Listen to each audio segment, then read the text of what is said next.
So, y'all, I just want to lay some ground rules, and I hope the committee's okay with this. What the goal that we set as a committee was, we had some issues that really concerned us about DCFS and some issues that took place earlier in the year. So we had a series of meetings, and the meetings were basically like, tell us what you're working on, tell us what your goals are, tell us where your deficiencies are, and tell us where your plans are. So we did talk about as a committee, and we agreed to, is we wanted to give a handoff to the next administration, the next leadership of what would take place. So what today's meeting from DCFS is, what have you accomplished? What are your goals still there? And what is going to be in basically your task force report for the new administration?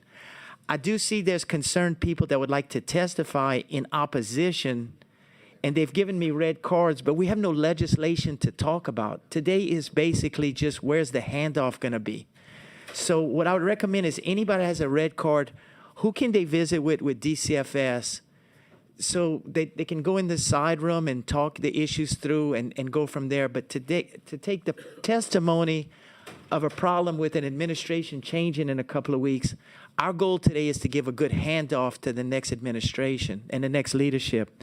So Secretary Ricks, who that wants to testify with red cards in opposition, who could they talk to, and maybe they could go into one of the side rooms and have a conversation?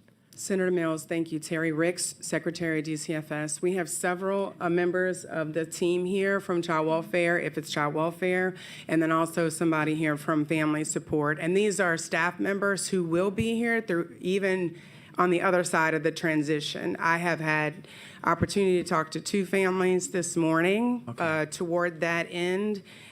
Based on your recommendation last time we met, and we are happy to continue to do that. So why don't we do that? Our Sergeant at Arms, could we, if there's any of the public that would like to meet with some of the DCF, let's put them in the side room if they'd like to do that. So we can have, Yeah. we have,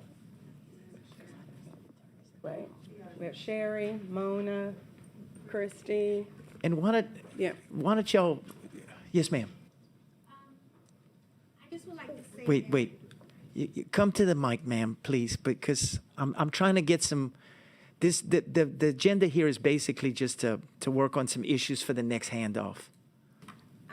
I just would like to say that I don't have a problem with doing what you asked, but last week I did make a phone call to Ms. Kim Glapion Bertrand's office, and I spoke with her deputy, Sherry Powell, who threatened to have me put in jail, suggested that I hire an attorney to invoke my Second Amendment right, and that I needed to plead the Fifth because I had records from a case that I was involved in where I was an intervener, and I just felt like she started throwing things at me that I'm just disgruntled. I'm a disgruntled grandmother. And so it's like if I go and try to talk to the same people who I've been trying to talk to for over a year, it's like I'm not getting anywhere, and that's why I came here. I understand. I guess in this case, from a standpoint of the committee and our authority right now, we really can just take information in. We can't take action on that. If you've been threatened, I would probably get an attorney, to tell you the truth. I mean, I have an attorney sitting right next to me, and I tell you, if that's the case, that's more of a legal issue than an administrative issue for our committee right now. Has she talked to the secretary? Have y'all talked? You and the secretary have talked? I have called her office. I did speak to her briefly, and she told me she wanted me to speak with Miss Savitri Scott, and I've been speaking to her for over a year. Miss Savitri cannot give me any type of update on my complaints. She can't say anything, and I do know that one complaint that was made where the foster father threatened me with a gun, it got turned around. It didn't even go the way I complained about it, what my complaint was, and she just doesn't know what to do at this point in terms of my issue. No, Ms. Ricks, any thoughts? Senator Mills, certainly there's no family that is before us in this area.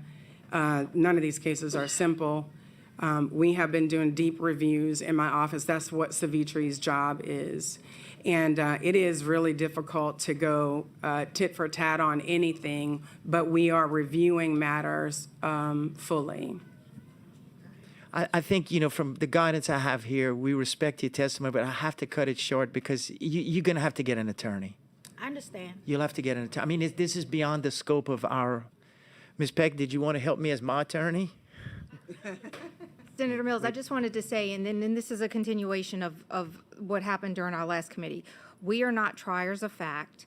These are not judges, and they don't make decisions based on the incidents that are occurring with third parties with these departments. And so that's why we cut that testimony short last time, because you have one person saying one thing and speaking about employees or speaking about family members and parents. In this instance, we're not even voting on a bill today. There's nothing on the table for this committee to vote on. And so that's why our direction has always been to try to talk to either the child ombudsman, the auditor, the inspector general, talk to those entities and agencies that do investigatory work, but it's not this body. And so that's why, as the attorneys for the committee, that's why we've instructed the chairman to take that position, especially when we saw red cards and green cards coming in. There's nothing to take a position on today. This is simply just an update on the transition to the next administration. Thank you, Ms. Peck. Vice Chair, it's all yours. Thank you, Mr. Chairman. Mr. Allen, have you spoke with the Ombudsman's office? Yes, and for a while, I was having a hard time getting to her because they would not let me get to her. So finally I did. And basically, her hands are somewhat tied as well because her power is limited. She doesn't have access to records. I can tell her whatever I want to tell her, but if the records are sealed or not privy to the public or to her, she can't verify anything that I say. And I feel like that's why there's no accountability for some of the things that happens with DCFS, because no one can really verify what we are saying is true. And I know that to be true. The ombudsman was in our committee a couple of days ago, and she kind of shared that that's one of the limitations that she actually faces.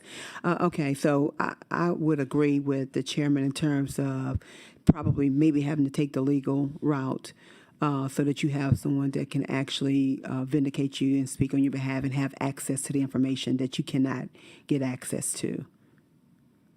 Okay, so I did try that too, and You have an attorney? I had one, and St. Tammany just kicked us out of the entire case, me and the attorney.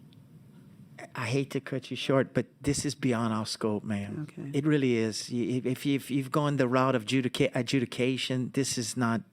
We appreciate you being here, but we can't help you. Okay, I hate to say it because we normally never say that, but we just can't help you.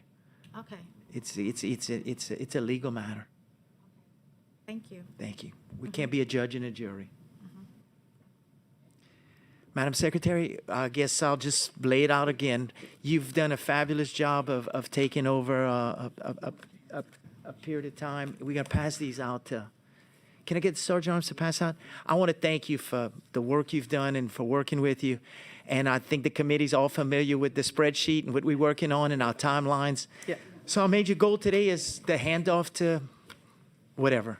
Yes, sir. Mr. Chairman, thank you so much. The time that I spend in this seat, time that I spend outside talking to families, looking at children, understanding family dynamics, there's so much pain. It doesn't escape any of us at the department. And us too. I mean, it's mutual. I mean, everybody sitting here has the same feel as you feel. So anyway, thank you, and let's just roll our sleeves up and go over our task, and we'll All go right. from there. Here we go. I'm going to ask Amanda to come on up. We're going to quickly get to the main meal. That's what I know you want to get to. Just to let you know, I finished working on the 8th at noon. I'll be working until then. So all the things that I promised, the things that we're continuing to work on, I'll continue to work on them. Senator Mills, Mr. Chairman, it would be, I would be remiss not to thank you personally for the way that you've gently guided this really difficult stuff with so much integrity. It's been challenging in a lot of ways. I know. And we appreciate you. I mean, you know, I guess what's so tough that we can all say here is we can't work on the good things. We got to work on the tough things, and it's getting tougher and tougher. But we thank you. I would be happy to take you all through the timeline. So take us to the timeline. And look, as we concluding this, let's talk about the victories. Let's talk about what we still got in place. And like I said, my goal is to present something to the transition team and the new administration, and we go from there. Absolutely. Thank you, Mr. Chairman. I'm Amanda Brunson, the Assistant Secretary of Child Welfare at DCFS. And as you all know, we have spent quite a lot of time with this document that you have in your packet with the 7 strategies to stabilize child welfare. It was very exciting to check off all the things that we laid out as a plan over the last 18 months. And so I'll hit some highlights for you if that's okay. Yes, please do. Number and also, one- too, as you're doing it, do put into the record if there's been a major challenge and you hadn't gotten there. You know, Absolutely. Let us know. Yes, absolutely. So the first goal was to recruit, retain, and support staff and foster caregivers. And we came into this talking about how high the turnover rate was, how high our vacancies were, how we had a lot more children in care than we do foster homes. And through the work that you have listed out here in different particular strategies, we have done a lot to invest in, especially our field offices and the regional infrastructure. We now have case assigners that we've talked about here and operations managers to help the operations within a particular region. We've added staff called team specialists who are able to do some of the referrals and records requests and some of the administrative duties to allow caseworkers to spend more time. We have hired a lot of people. We've onboarded a lot of people. We have a lot of new tools in our toolbox now that we didn't have before, especially through the hiring events and things like that we've done, pay incentives and employee assistance programs. So all in all, in that staffing piece. So what would you say when we first kind of all got together and the testimony was that we were just so short-handed in certain areas? Where would you say your level of success has been and where you think you still have the gap? So I would say we still don't have enough staff. We have done a great job, I think, of filling vacancies and trying to onboard people. It takes a long time to onboard.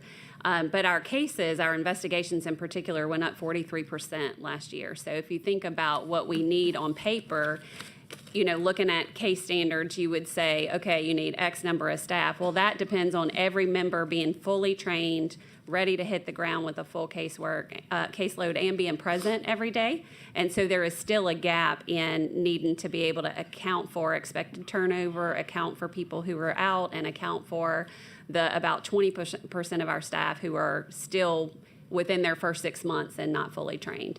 So there we have done, the Orleans region in particular, I think is close to fully staffed for the first time in a long time. Meaning no vacancies, not that Not you have enough people to Right. really keep up, right? Right, There's a right. difference, right? And Right. every time we say fully staffed, I want to say, don't say that. Say, the vacancies are not there. I'm with right? you. Because Within that's the a very positions different allotted. thing. Yeah. Right, yeah. Let me explain the difference. Yeah.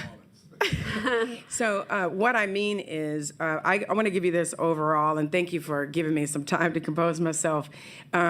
We have 263 people today over what we had this time last year, right? So we've been hiring people. And so in the table of organization in our budget, you all authorize us a certain number of positions.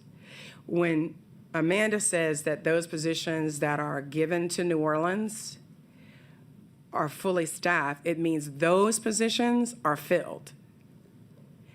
Doesn't mean that that's enough positions to keep up with the work coming in. Yeah. That's the distinguishment. And I would say this to you, there's an evidence of what I would say could be evidence of we don't have enough people is that we've had to use a crisis incident team, pulling people from other areas of the state to go into an area to shore them up to get some of the work done. Well, if I have to keep doing that, it means that I need more people in order to keep up with the work. So we're pulling people from economic stability, where we have SNAP cases are just as high as other, but bringing them into child welfare because priorities, children. Mm-hmm. And so we went this morning to have donuts with the CIS team, the crisis team that has been deployed to Baton Rouge for the quarter, basically, to say thank you. They handle 600 and some cases. Now they're going back. There's not enough table of organization in those areas. That's what I mean. So I just don't want someone to hear fully staffed and think that I mean we got all we need. Right. It does mean, though, that you all, the public, myself, we had a charge. These vacancies cannot stay. You gotta get people in, and we need to stabilize the child welfare workforce in order to stabilize the child welfare work. We're doing our best. And we're using these tools, like Amanda said, like a 24/7 contract. And I would say this to you, to the credit of all of our work together, one of these tools of 24/7 work allowed the staff that is assigned in Baton Rouge to not work overnight and not work Thanksgiving because we have the contract. Now, the contract is bringing in contract staff. That could be DCFS staff whose job is to work at night on the weekends. But we don't have enough for that, so we're using contract staff. But it's another tool of evidence that we really can get to a point where workers have work-life balance and not just have a badge of courage and you came in and did it, and we just overwork you, right? So in that sense, I would say I want to keep, sharing with you that we're continually asking for more positions because we have multiple ways to evidence that we really do need more to keep up with the caseload. And your work volume is more than ever. Yes, sir. And I think, Amanda, we put some data in here, looking year over year, 43% increase in investigations. That's their frontline staff. And right now, about 35% of them started in this past year. So they're not quite up to speed yet. So we're using mentoring and WAEs, people that are retired to shore them up, bringing in the SIS team to pick up, cases that they can't have a full caseload yet and those types of things. But these things that we've done are absolutely making us better. Our best is yet to come. And as the new staff mature and get more experience, they'll get better and better if we can keep them. So we're doing those things like working with civil service for all these temporary things that we put in, temporary pay increase, temporary incentive. What should be the actual pay for a child welfare worker without temporary pay? What does that table of organization, what should it look like? And that work continues to go on as a part of this with civil service. The commission has been great in helping us with understanding these tools that we could use temporarily, and we recently, this month, went to civil service requesting the temporary pay mechanisms that we've been using during this time to extend to the end of June for the new administration to come in, get the lay of the land, understand what we've been doing, and weigh in on final determinations. Thank you very much. And it looks like from what you gave us, it's really good information for the transaction team. I see your transaction report. A lot of good information in there. Yes, and Very yes. good. Thank So before we get through it, I think Senator Mizell had some thoughts or questions. No, a really quick question. When you mentioned civil service, what's the percentage of your child, the team that's involved actually with working with children? What's the civil service employment on that? What percentage of your employees are under civil service? In the field, 100% of them, except for the WAEs, are not considered to be classified, I don't think. But what I mean by that is the retired people that we get to come in. Some of them may be unclassified, So some do you of them know, may do be other classified. states, do other states do it that way? Do other states have their field workers and everybody that is in the child protection field as civil service? It's very different. Not every state has what Louisiana has in its constitution, the creation of a civil service for this Right. purpose. So, for example, I'll be speaking next week at a national audience about the child welfare workforce. One of the panelists is from New York. They don't have a civil service, but they do have unions. Right. So usually there's some level of something pulling people together in this area for protections. But I would not say For that that's. protection, explain to me protection of what? Yes, ma'am. And so I would say to you that my upbringing and understanding as a lawyer about civil service and dealing with that has been that, how do you protect a workforce from the continual changes of administration so that you keep people who are doing continuity. well, right, for continuity. And it's important to understand in that there are several ways that civil service rules allows you to get the persons that are not the fit for that position, not permanent. So this permanency that civil service allows for someone after 6 to 12 months of working, that's one of the ways that you'll have the ability to determine whether or not this person should or should not be continue employment.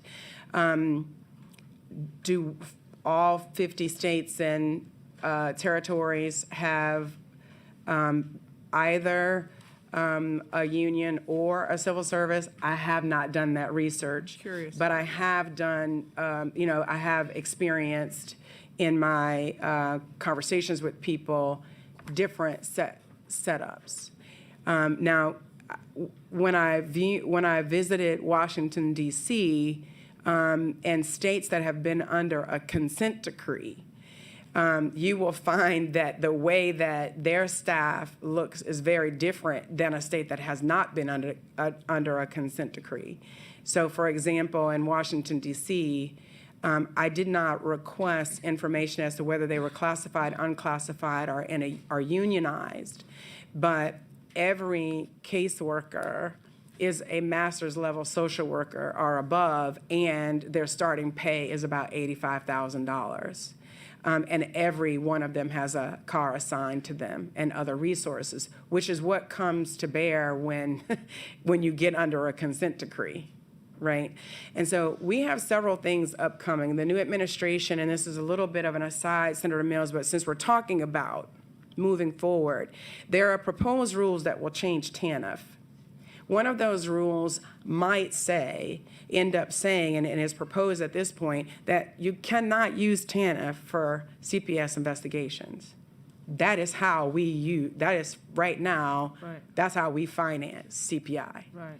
And so the state will have to take a look at financing CPS going forward. And so this is going to be an opportunity for us to really take a look at these things. But civil service does provide protections. That's why it's okay for me to leave, because the deputies who've been here for 33 years with the real knowledge, they're going to still be here. No, thanks. I was curious because, and we can talk, we'll have a conversation. I was just curious whether it's I know it's a way to keep the employees, but sometimes, I hear that not even in your agency, but as a general rule, there are some employees that should not be kept. Yes, ma'am. That are protected by that, and to the detriment of the performance of the overall whomever, whether it's the police department or whatever. Yes, ma'am. So I was, and we can talk about it. I was just curious what Absolutely. the percentage was. Yes, ma'am. If it's not 100%, it's really high. Really? Like 99. Yes, ma'am. Thank you, Ms. Especially for those in the field. Thank you so much. So why don't we go through the highlights of the main points of the spreadsheet of the timeline? Sure. Because I'm reviewing it, and it looks like most of your goals you set look like they've been accomplished, and you do have a lot in December coming up that I see and for the year. So why don't we hit the highlights, and if the committee, as we go through, if the committee has a question, we'll throw the question out and we'll go from there. Sure, and the little black stars mean done. So Yeah. as you can see when you flip through, we don't have any more bright green boxes, which were things that were to be done still. So we've hit the marks on all the things here. One of the next things on here that I think is super exciting is our communications campaign, which I'm happy to share about, or I don't know, Secretary, if you wanted to say a few words about that. We do have something in your packet that allows you to see the Be There campaign. This was one of the flagship items that we have. Really making easier ways for people to understand how can I help. Every person has a way that they can help, and if they go to bethere.louisiana.gov, you will find a way to help, including, and of course, foster care recruitment. The bottom line is that we continue to have more kids in care than we have homes for them. And we are asking people to really consider being a foster family. You might have seen several of our billboards around in various areas. We use data to determine where we needed more foster care recruitment, to determine where those would be. And there's some other things that'll go with that. There was a letter to the editor. We put a copy of that in there. Just really getting out there to help to underscore this thing that taking care of the children in Louisiana requires more than the state. It requires all of us. And we still recruiting staff members, we're recruiting foster families, and we're recruiting neighbors to look at their neighbors to determine if there's a way to help someone so that they would not need to come into our attention. So in that sense, we're part of it is making sure people understand when to make a call to find support for a family and when to make a call to report suspected abuse and neglect, and understanding the difference. So looking at it, just looking at it, it looks like if you have the dots that go all the way across for the series, that's going to probably be ongoing every month, like training and those type of things. Correct. But I'll just pick on one, like if you look on page 2 and it says attract foster caregivers, recruit activities. So if you look at the key task, hire statewide recruiter, you did that back in July. We hired a recruitment manager, and we are in the process of hiring recruiters in the regions right now, which is very exciting for us. Also because that is a position that we really can take expertise from the outside. We struggle whenever we are looking for new positions. It takes so long to become so seasoned in child welfare and then be able to do some of the higher levels of work. So this is a really exciting opportunity for us to bring in some new Sure. folks. So if you look at the key task, it looks like then you picked it up and you started developing a plan, a recruitment plan, getting out. You finished that back in December of last year, and this is ongoing from here on in to implement it. Correct. So it kind of shows where else there. So I think it looks like from here, most of the summary I'm going through, it looks like you've gotten the acute issues done. Now it's maintaining. Right. So Right. And we had a lot of pilots throughout all of this. We had a lot of things that we were piloting that now, we're moving into. So what does that mean for the future? How do we expand some things maybe that started small? So like in the next section, the multidisciplinary response with key partners, we piloted a child protection team in Baton Rouge where we had a lot of partners at the table, various law enforcement agencies, hospitals, and now that process is rolling across the state as well. So going through that, let me get to page, I guess it would be page 3. And it would be under the multidisciplinary response with key partners. And let's look at E. So I think this would be a good example for us. It looks like, we were talking about CASA. It looks like meet with Louisiana CASA to explore options. We've done that. Meet with CASA in each region. We've done that. But then when it says revise policies to reflect new partnership agreements, it's blank. There wasn't anything, we set all of these specific, the wording that you see here was set all the way at the beginning a year and a half ago. So as we got into this, it's like, are there policies that need to be revised? Not at this moment, but we are absolutely open to continued conversation, and we'll continue to work with all of our partners. Okay.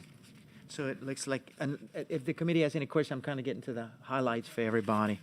So let's look at page 4. It looks like the only question I had was, when I looked at that, it looked like where I saw the gray shaded area with nothing on it. What did that mean? The gray were the ones that we said, as we got into this work, those were things that were going to be done through a different mechanism, through some other strategy and opportunity that came up. And so, for example, the resource referrals 211 Unite Us at intake, there's a whole lot of work happening through No Wrong Door, through a lot of other things that the agency is doing that will allow us, hopefully, to point more families to services on the front end without requiring a child welfare response. So it was simply that the way this was initially laid out is not the way that it was carried out, but that the work continues another way. Okay. Let's look, any questions, committee members? Any questions? Okay, let's look at page 5, then. Anything you see there that jumps out at you? On C, on page 5, coordinated and managed care organizations, let's talk about that a little bit, because I know as a committee, we kind of went in an uproar when it was, maybe contracting out with the managed care organizations and getting more services. Yep. And y'all working on LDH, and I think that was probably one of the biggest sticking points that we all said, oh, hold up, let's talk some more. Yes. And I think we're making some progress. Why don't y'all fill us in on that with the managed care organizations, LDH, and DCFS? Talk to that. I'll start off by saying I've not seen the collaboration as tight as it is right now. And so we partnered with national experts to identify opportunities to maximize the way that we pay for services that are used and are needed by children in care. So every service needed is not necessarily Medicaid eligible or covered, and so it was important for us to really figure that part out. We want to make sure that we're fully accessing and fully billing Medicaid and not using state general fund where we don't need to. So now we have dedicated representatives from the MCOs working with us on a steering committee and also at the field level. So at a steering committee and then also working in per region. So we would describe that as everyone is at the table. We developed standard operating procedures for 2 areas that we identified as being the most challenging for everybody involved. And we found that, it could end up with poor outcomes for kids. So when we identify that, working together, we modified processes and developed decision-making protocols, creating models that everybody could follow. So we're testing a model now to make sure that it's as effective as we believe it is. But when a child first enters care and is placed in a setting that is likely to disrupt unless there's services, we have now mapped that out so everybody knows what it looks like. And it's the same across. Now, you think, nope, we didn't have it before, but we have it now. This also helps when a child is first hospitalized and the services need to be in place quickly to allow them effective discharge from hospitalization. So both of those have been mapped out and are currently being tested. And so this is evidence of the collaboration and really understanding what does Medicaid need, what does LDH need, what does DCFS need, and at the center of it all is what does the children need, how can we actually put that into practice.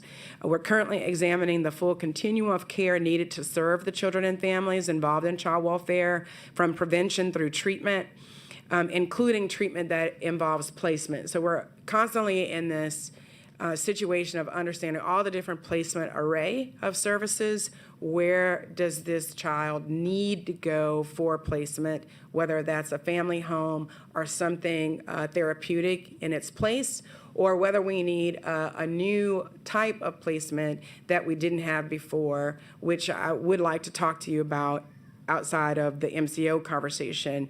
But we're having ongoing discussions with MCOs and behavioral health providers across the state to identify the gaps in the system and the most creative ways and effective ways to fill the gaps. And then LDH has probably testified to you guys before that they have their youth crisis services rolling out, I think in the second quarter of next year. That's also going to positively impact our service array. So I think what this actually gets to is we're in a much better place than we were last year.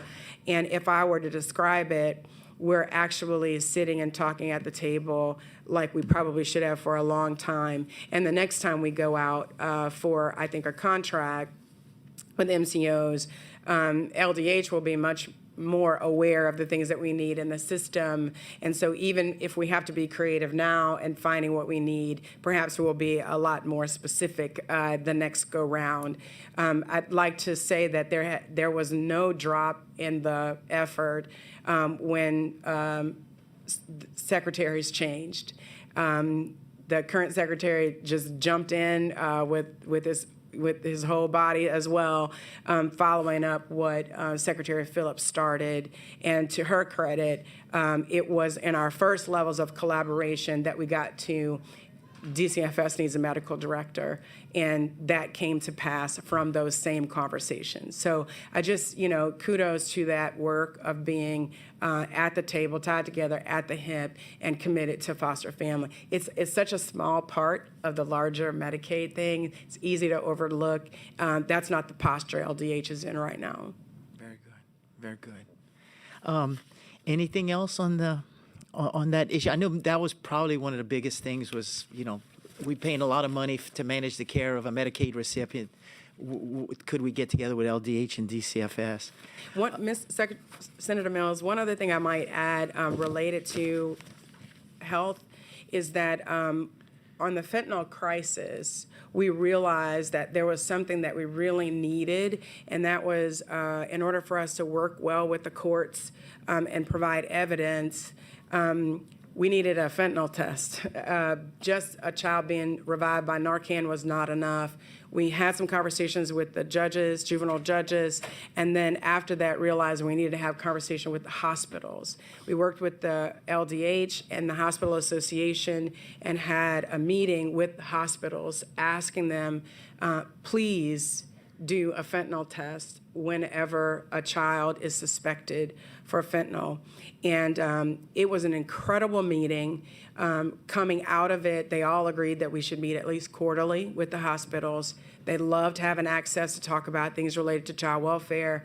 And then the other thing that happened is that the hospitals were talking to each other about what type of testing they were using. And it was great to see that at least 1 or 2 hospitals had already started bringing fentanyl testing on site. And now we're being able to get those tests back a lot sooner than we were before. You may want to, and this is something I had a off-record conversation, just a conversation with Dr. Mark Ryan at the Poison Control Center, and State Police called him a couple of weeks ago, and I think they having there's another drug coming out. I don't remember the name of it, but it's illicit, and it's even more potent than fentanyl. Oh, no. So what y'all may want to do is get together and keep. I would put a close contact with the Louisiana Poison Control Center. Okay. And Dr. Mark Ryan and his team can tell you what's the latest craze that's going on right now, because it evolves so much you can't keep up with it. And probably I see where on the last page under improved specialized training, you have explored need for additional training in drugs, domestic violence, but in the drug area. Yep.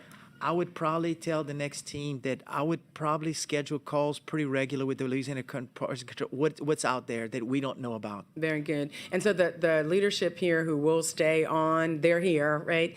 And Dr. Hook is here as well. And being able to make that connection where Dr. Hook will be able to continue to make those calls.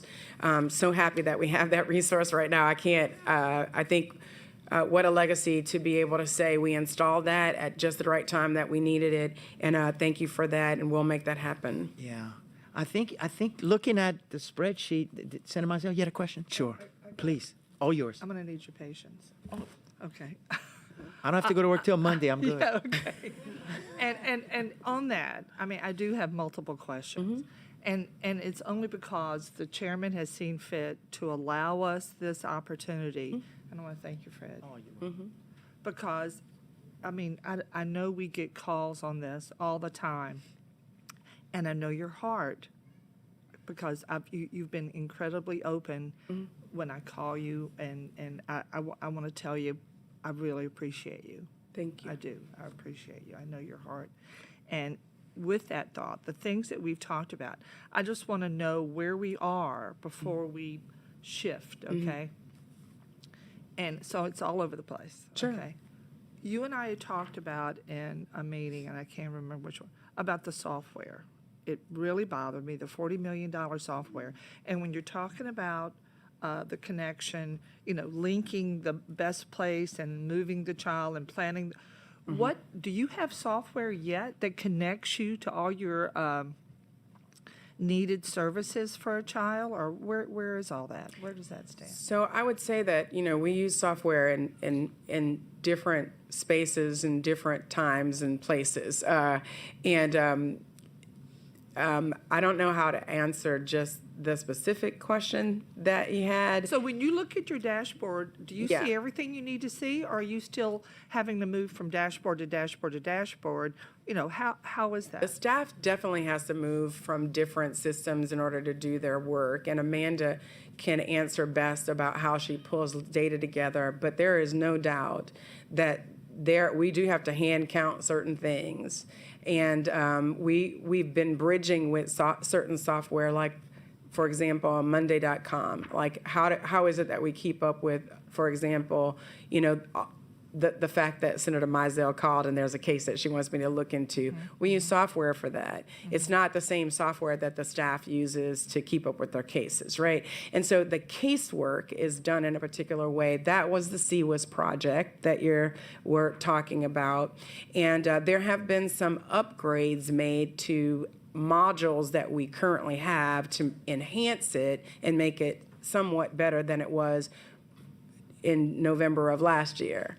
But the general overall system, that is what we've been talking with the transition team about, where that is, the process for the new RFP and those kinds of things. Right, because, I mean, we can't fix so much of this, but this is so directly something that would make, anyway, so that, Yes, okay. So yes, we'll- ma'am. And we've been working with Office of Technology Services, and what I can say about the staff that's been working on this is they can show you a spreadsheet of what's happening in every state that is in a system right now, or building a system, or being ready for a system, and pour them, because when I, travel and talk to, Wyoming, and I get their story, I want to know, are we doing what Wyoming's doing? And so it's built into the RFP, right?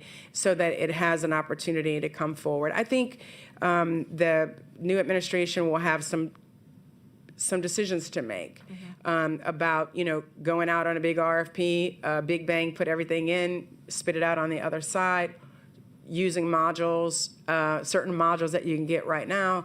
It's the same conversation we've been having for a long time. And one of the things that kind of underscores it all is the state's system that everything is kind of running on, right? So we work very closely with OTS to come up with those things. But yeah, that's definitely going to You have be, done that. right in the middle. And so we have put that. We put that up for conversations in the several meetings that we've had with the transition team. Yeah, I just want to follow up with you on that. But speaking of, I was at a conference, lots of other states, incredible ideas on strictly child protection. And they mentioned something I've never heard us mention, and that was the money used for the Leverage the Family First Preventive Services Act. How much of that money how much money do we get, and how much money have we spent? Because if I understood it right, it was for children from 0 to 3, and it was where you saw substance abuse or mental health issues, so we could preempt a child protection problem. Yes, So ma'am. what So are we do have two Family First. You want to go ahead? We do. Child First and Intercept are the two evidence-based programs that we have chosen to start with. And so those are operating in a few areas now, and RFPs are in process to expand it. But So we haven't actually put money into the community yet with that, or have we? No, we have. And so Eric, the Undersecretary, is here to talk about the money that we have that is coming in. Understand Families First has some other mandates with it as well, not just the services for prevention that we are finding to be very valuable, but some other aspects. Yeah, I just want to know how much we've got, how much we've spent, and how much is left. That's it. I'm just, Good real morning. easy. Afternoon, maybe. Eric Orant, Undersecretary at DCFS. So there's really two pots of money when it comes to Family First. 2019, there was the Family First Transition Act. So we got $8 million to spend over a 5-year period. We have spent all this money establishing the two programs that Amanda was talking about. I think this money ran out a couple of months ago. Okay, wait. What do you mean establishing? You spend all the money establishing? No. Establishing and paying for the program. Okay, so, but it's actually left the department and gone? Yes, and go to- We've provided services to Yes, people? ma'am. Okay, Absolutely, that's absolutely, fine. absolutely. Yes, ma'am. So we use that money until October. Since then, we're using the 50-50. So there's 50% federal, 50% state general fund. Okay. And it's around for 24, 25 in our budget request. It's around $9 million we're spending on this program, Intercept and Child First. Okay. Have we ever had like an impact statement on that? Do we know that that's done anything? Is Well- it doing what we had hoped it would do? That's the reason we selected and they selected this program, because they are evidence-based. So Family First as a clearinghouse of evidence-based program. Okay. And if you select to implement one of these programs, then you get the 50-50 financing. So Family First and Intercept were the two first programs that were put into this clearinghouse. They have shown for years to be effective, and there's data to support it. Yes, we would be able to pass that Yeah, along to you. Yeah, I would love to see like Sure. where it was spent. Just, and I'll try not to get it because there's a lot, I know the chairman does, I don't want to take too much. Senator time. Mizell, we'll sit down with you at any time, I know right? you will. but- Okay. And so that really helped. Okay. So my big question is, Mitchell Robinson's case, Yes. the call intake, and you mentioned the hospitals you were having conversations with the hospitals. So what, in hindsight, what has been done to remedy the concerns on the call intake? Yes, ma'am. Thank you for the question. And I think multiple things. One is, making sure that the staff understood, Right. the call signals, right? Fentanyl or Narcan. or the Narcan, right? That's one thing. But the other thing is really having conversations with physicians and others, educating about who's supposed to call the hotline and what else that we need to know, right? And then training staff. And so remember case assigners. We installed case assigners to make sure that whenever we had a case that was with one person and that person left or was going to be out for long, that case would be moved to another person to be able to take that case. So all those things together. Somebody was out sick. that Correct. day. Right. And of course, remember, we also changed the policy about a child who's been called by a medical professional, they're under 3 and drugs are involved, that we would, have a protocol to identify that as a priority 1 case. So does anybody in a supervisory position secret shop that call line? So we definitely have quality assurance checks on the yes, call yeah. line, and all the Call calls it are. like mystery shopping or Yes. something? Because I'm prone to do that. Because, so have you, what's happened when that's been done? What's happened when somebody's called that line to see if it worked the way I know you want it to work? Yes, Does it ma'am. work that way? It does, and I think it's helpful to understand that one of the things that we kind of get lauded by even the auditors is that there's a secondary check as to whether on those calls, if you didn't say yes to the call, Right. that it's If it was one of moving those to calls another. you rejected, to look. right. Yes. So somebody puts a second set of eyes on that call. Yes. And I was, I never really understood who decided, okay, this call is a priority 1, this call Yes. is a priority 2. I know it, like, obviously, if somebody says this child came in, we had to revive him with Narcan. In my thinking, that would instantly be a priority 1. But who decides? What discussion takes place to decide, okay, it's a priority 1 or priority 2? I'm going to let Amanda talk, but before I do, I want to say this.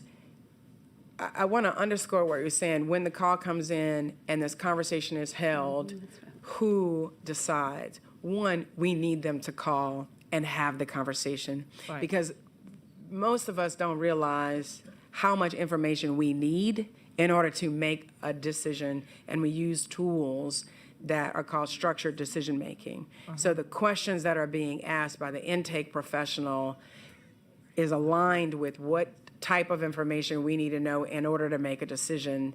And which is why, just dropping a few sentences in a report is never going to be enough.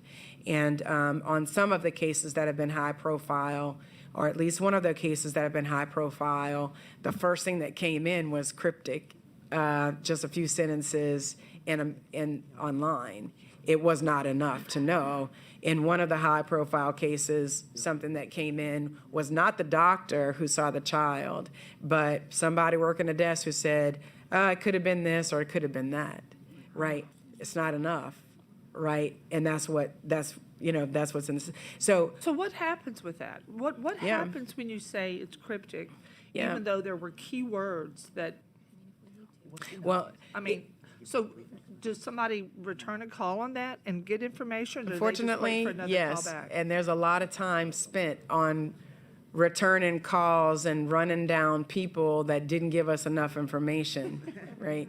And so we really want to train people to get the call to us and answer the questions in particular ways. But understand that if a medical professional says, it could be this or it could be that, and we send a test out, Right. then we might be waiting for the test to come back and for them to call back and But say. you have a callback number, this is why I just. Yeah. I think the whole thing is, I just don't want to feel that, that was cryptic, even though it was Oh, no. concerning. Somebody's going to call it back and Yeah. find out. That's what's happening. Okay, elaborate We on can't what- always get them, and a lot of times Right. people are dropping information and they're anonymously, and/or the person that Right. called is not working when the callback comes, and so it takes a little while. So all those things happen, and we do have data about that You as have well. caller ID. Caller ID, I don't know the caller, I'm So not they sure about can't that just part. call back, is that not capable So they of have doing to, that? there's a question that is on the form to what is the callback number? But if somebody wants to anonymously leave information and not give a callback and not leave a name, which happens at times. Right, So when we're right. talking about healthcare professionals, you're probably not going to get that. What you are going to get is, Miss Susie's not working right now, and you can't find her, right? And then Miss Susie comes back on, and so it's a little bit of a chase. But we do have a very dedicated staff that answers the hotline, and unfortunately, we do spend a fair amount of time chasing not enough information or report out of concern. Right. And so that is definitely something also, that we've been working with Case and Family Programs on and things like that to try to figure out ways to continue to handle that. Did you want to add something, Amanda? Covered all the points that I would have said. Okay. Well, and I appreciate it, because that was the concern that, we tend to, just like you said, these high profile are heartbreaking. Heartbreaking. Yes. And shame on us, that same conference had a PowerPoint that really, I've thought about it with a lot of situations I've been in lately, but it says, if you know something is not working the way it is, Let me say it's something on the mic. unethical to leave it the way it is. That's right. Can I, And Beth, I'm for sorry. just one, Senator Myself, I want you to hold the conversation, but I want to be very respectful for some people that have filled out red cards and green cards. I just do need to make a statement, and the statement is that I understand some people want to testify, and I'm understanding the complexity of the testimony, but this is not what this committee is doing today. This committee is not debating a bill so that there's public input into the pros and cons of the bill. Some of these issues are under litigation. Some of these issues are under investigation. So because of that, we just will not hear that type of testimony today, which is we respect it and we'd like to hear it, but we can't. The second thing is I'd like to direct these wonderful people to go to places that need to be gone. We have an ombudsman, if you need to go there with complaints about the department. If you need to go to complaints about fraud or anything that could take place there, you have the Attorney General's office, you have the Inspector General's office. That's their lane. If you think that there's been misappropriation within the department, there's the legislative auditor. Here today is only testimony that we're taking in to present to the transition team. That's all this committee hearing is about today. So I know people are waiting here. I don't want them to waste their time because they want to testify. But from this standpoint, we cannot hear any testimony that would have that type of topic to it. Ms. Peck, I'll let you jump in if I miss something. No, sir. Mr. Chairman, I think you explained it well. I mean, again, we are not, I know I'm repeating myself, but we're not triers of fact here. When there's disputes between two parties and one of the parties is the department, that's not the role that we're filling today. As the chairman said, a lot of this is already pending litigation.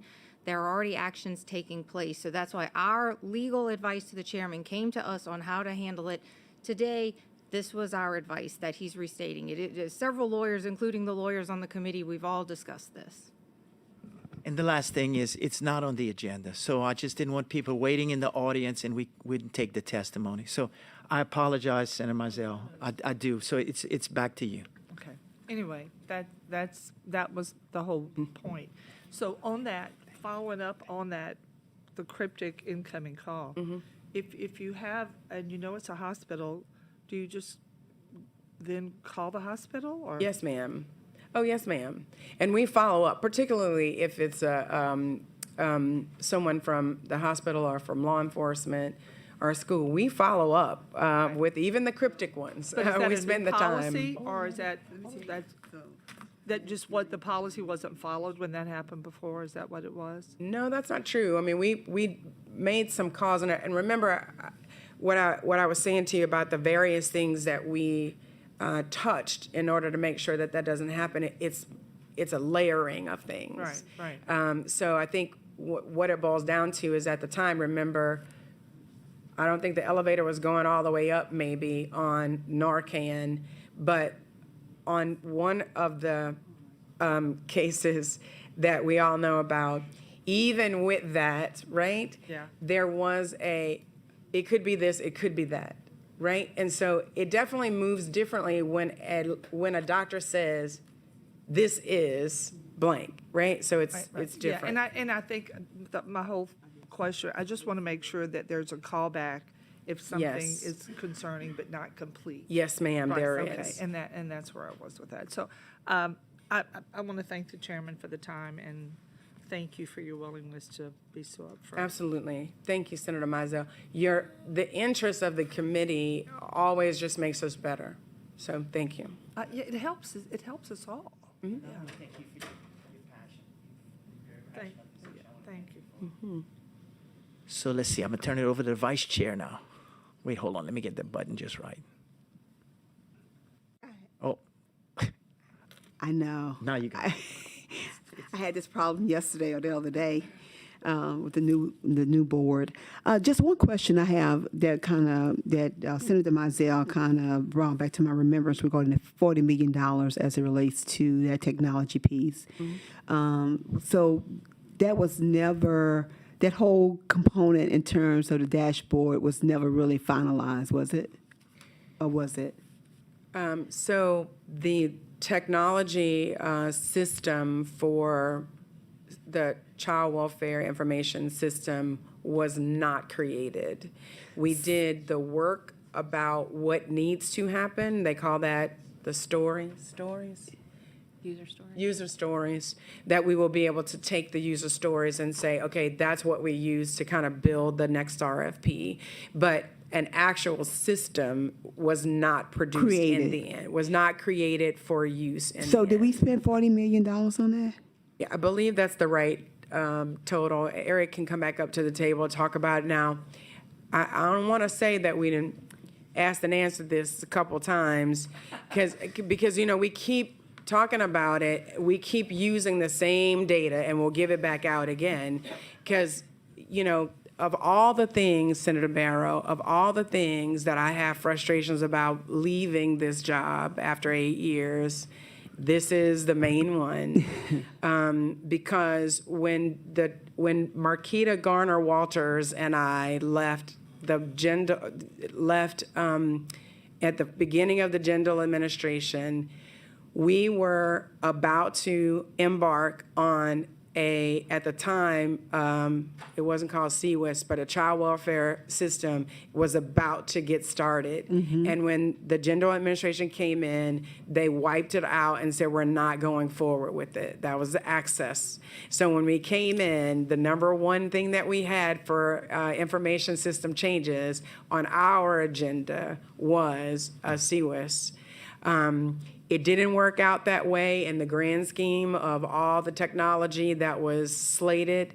When we finally got started, unfortunately, we used the lowest bid, and we didn't end up with a system. So you're not going to find another person more frustrated about this than me. And I appreciate that, Madam Secretary, and I know that you are, because, we've definitely, I understand where you guys were, and that was one of the number one things that you were committed to in the very beginning. You're absolutely correct. But $40 million is a lot of money. It is. And so what happened, Eric? Yeah, Eric, what happened? No. Thank you. So, We yes. were like, pull out the sheet and make sure you use the exact language that we agreed on using. Sorry. Seems we've been asked that question a lot. So first, and I know it doesn't make a big difference, but to make sure we understand, it is half of the funding was federal, half of the funding was state general fund. So it's not. But half and half is still a lot of money. No, It's still a lot of money. That's Yeah. fine. I don't discount that. So when you mean what happens, is what happened to the project? That's what. Yes, How do we yes. ended up where we ended up? It starts really like the secretary says, with the procurement and the lowest bid. The bid that we had from the company was much lower than the rest, but because of procurement rules, that vendor was selected. The functionalities of the system that was selected were deficient. That was part of the issue. So because it was a lower bid does not mean that it was the most adequate, perhaps? Yes, Yes. ma'am. So I would say that on the lessons learned here is to push back on just the selection of the lowest bid, right? And so we've done a lot of things learning from this experience. One is capturing what we can use from it so that it's not a total wash. And that's important because there was a lot of time spent on what do we need, what do we want built, and those user stories are an important part. So I just don't want to put it to the side.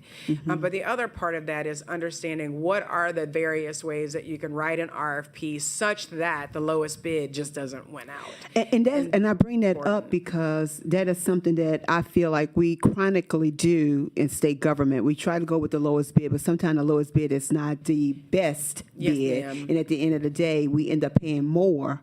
And look like that's what's going to happen here. No, it's not necessarily what's going to happen. We had several conversations. Matt Vince and I talked quite a bit about different ways you can proceed so that you don't.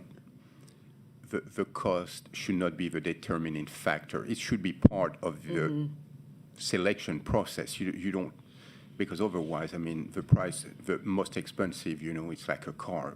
You need to figure out the value you're getting for the money. We are exploring different ways where we could figure out that the cost is not so low that we know that it could be a concern. If it's too good to be true, quite often, that's what it is. So we are discussing different mechanisms to know that the price is, if you want, normal, that it's not artificially low. That's the problem. Yeah. There are times where you have low bids that work very well. I can tell you the EBT vendors that we have right now, for the SNAP cards, that was a bid that was very low, almost half of what we used to pay. We went through a vetting process, to make sure that they had the capacity to do the work. And they're doing a very good job. So it is not necessarily because the cost is low that it is bad. But we have to figure out a way to make sure that, if it's so low that we have to really look into it, whether it works, and what we're getting. And I also want to add that we discussed before, when we put our RFP for CWIS, it was very early on in the development of CWIS requirement. So you kind of had this shifting, requirement going on. So when you have a project, and you have shifting sort of requirement, functionality, user stories, it's not helpful, because you would like to be able to know right from the beginning where you're going. Here, you don't really have a roadmap from the beginning. So the environment in which we started the project was not ideal either. Right. Illustrating that is that after we started the project, the federal government then provided guidance about them. And now we're in a situation where we weren't in before. We have several different states to watch, see what has happened, and watch the roadmap. So we didn't have that then. So I think what Eric is saying is right. After we got going, then the federal government put out some guidance. And the other thing I would say is in this federal administration, there's been a lot of time spent on procurement activities and the federal government understanding what that is like and how to provide better guidance to the states for those things. So I don't expect that we're going to have the same issues that we had the last time. I do expect that we will fall forward on this one. And I don't think that it's true that we went back to the drawing board. I think we go back into the process with several things learned and the ability to actually succeed.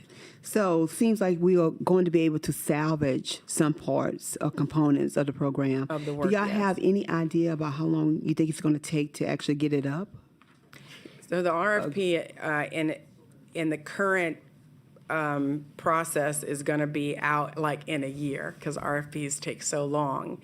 But this, I think, is where the new administration will have some opportunities to review and determine if they're going to go that route, or maybe you determine like we want one module right now that we can buy off the shelf and kind of get going. There are some aspects to that. What can you get procurement-wise right off of NASPO?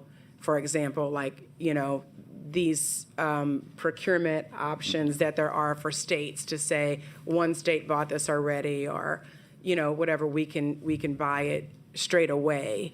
But like Eric said, there are more options now than there were before, is the way I would say it. So there's going to be an opportunity to re-look at it. But the current RFP is slated to be out in a year. And so, the DDI, so the main RFP, for the development of the system is with OSP right now to be reviewed so that they can put their comments, and then we'll send it to our federal partners, and then they approve it, then we put it in the street. And as the secretary said, we want to continue doing that process, and then maybe, the next administration wants to explore a different way of doing it. You have to keep in mind, however, that there's always a trade-off between the time it takes and the level of sort of competition that you have. Everybody wants to go fast, and you have vehicles that other states use like NASPO, but then the competition is, not as it's more restricted. I mean, just to be clear, there is a trade-off between competition and the speed at which you're procuring. When you put an RFP, it takes a long time, but it's pretty wide open, especially if you do an RFP that is wide open. You could have a transfer system. You could have what they call SaaS, off-the-shelf, type solution. So you have a lot more competitors.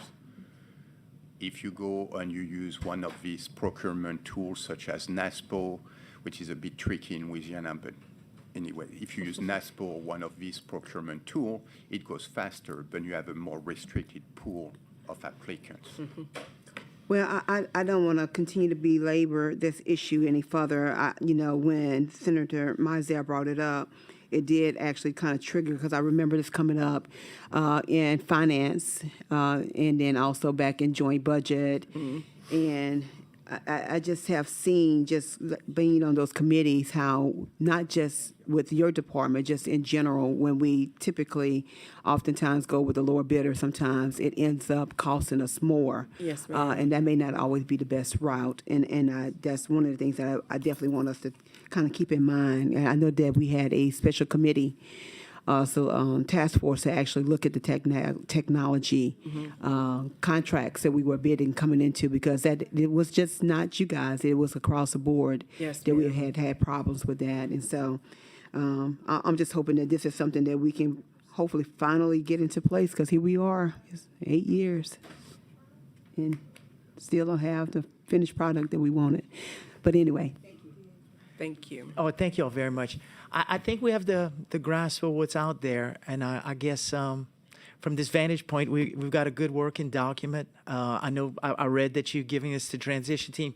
My only suggestion would be, because we do have some members here that are on finance, and they may be on finance, I would put a needs assessment together, because what we've heard from so much is the complexity of the calls, the volume of the calls, just the complexity of the way you're doing business.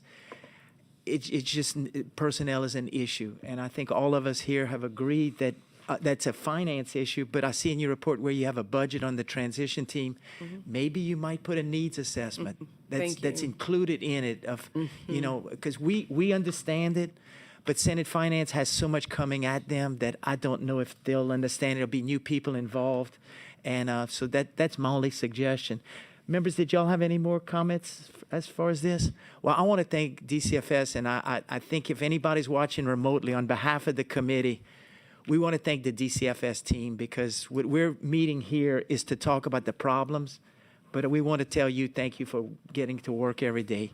And on that note, I just do want to say a couple of quick things, and the first thing I want to say is a thank you.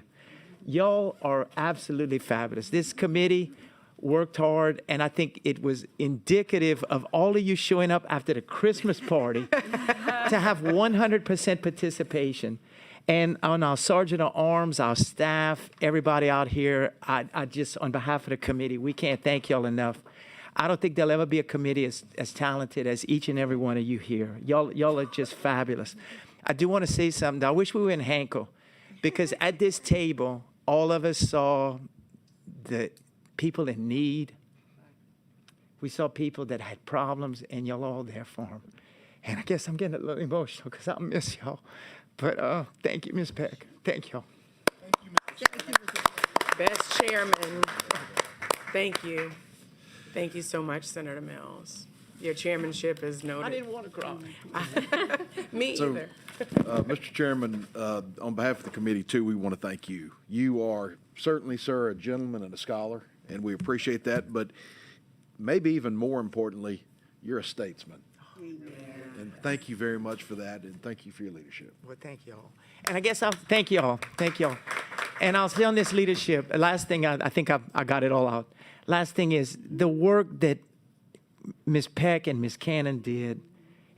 We wouldn't be the committee we were without them, and we hope they all return. And I want to thank you. And I've had an opportunity to work with Ms. Peck for 18 years between LDH and everything else. And the work you've put out, we really need to thank you. So as Bob Hope said, thanks for the memories, and a motion by Senator Luno to adjourn. Thank y'all. Thank you, sir.